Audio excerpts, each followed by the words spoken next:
जय हिंद दोस्तों, मैं आपका वेलकम करता हूं ओनली टारगेट एग्जाम पर।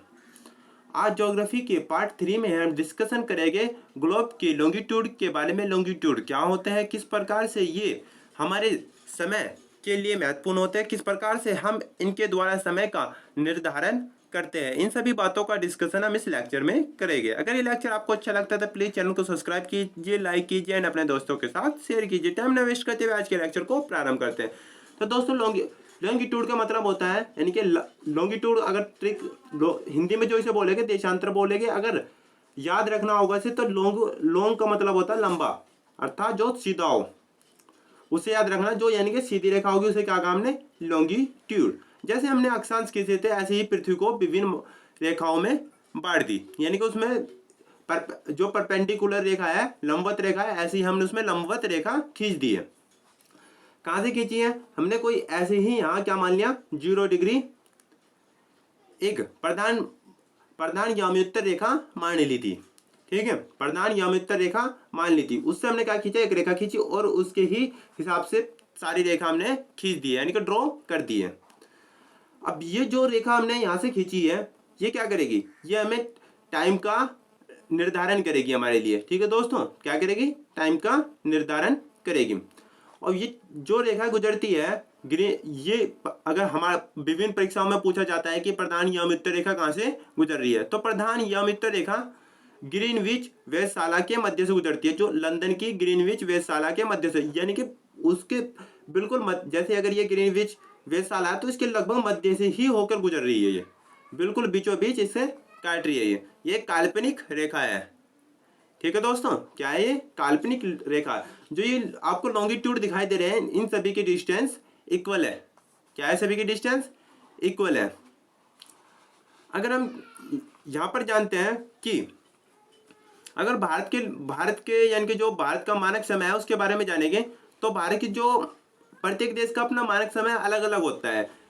जैसे कि अगर हम बात करते हैं रशिया का अलग होगा, रशिया काफी बड़ा देश है, उसमें जैसे एक से अधिक भी मानक समय हो सकते हैं।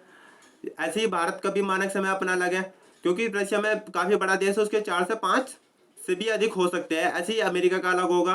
प्रत्येक देश ने अपने हिसाब से अपने मानक समय माने हुए हैं। ठीक है दोस्तों, अगर ऐसे ही भारत का एक इंडियन स्टैंडर्ड टाइम, ठीक है दोस्तों, है जो लगभग 82.5 डिग्री से होकर गुजर रहा है। कितने से होकर गुजर रहा है, 82.5 डिग्री से होकर गुजर रहा है। अगर बात करते हैं एक लॉन्गिट्यूड से दूसरे लॉन्गिट्यूड के बीच डिस्टेंस कितना होता है, तो 7.5 डिग्री का होता है। एक 7.5 डिग्री कितने के बराबर होती है, 30 मिनट के बराबर होती है। अगर ये पूछते का कहाँ से गुजर रहा है, उत्तर प्रदेश के मिर्जापुर से होकर गुजरता है। तो दोस्तों, यहाँ भी आपका क्वेश्चन बन सकता है कि अगर पृथ्वी जो होती है वो 24 घंटे में कितने एंगल घूमती है। अगर मैं बात करता हूं, ये क्या है,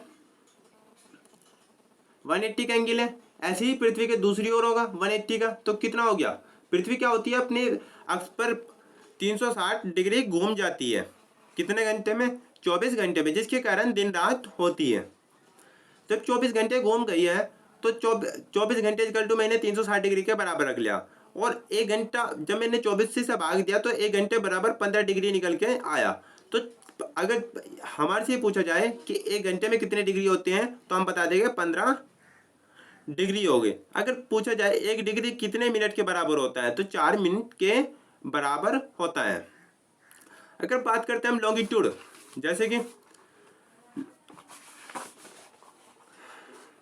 लॉन्गिट्यूड के वेस्ट में चलते हैं, लॉन्गिट्यूड के वेस्ट में चलता है तो हम क्या हो गए, पश्चगामी हो गए, अर्थात अपने समय से पीछे हो गए।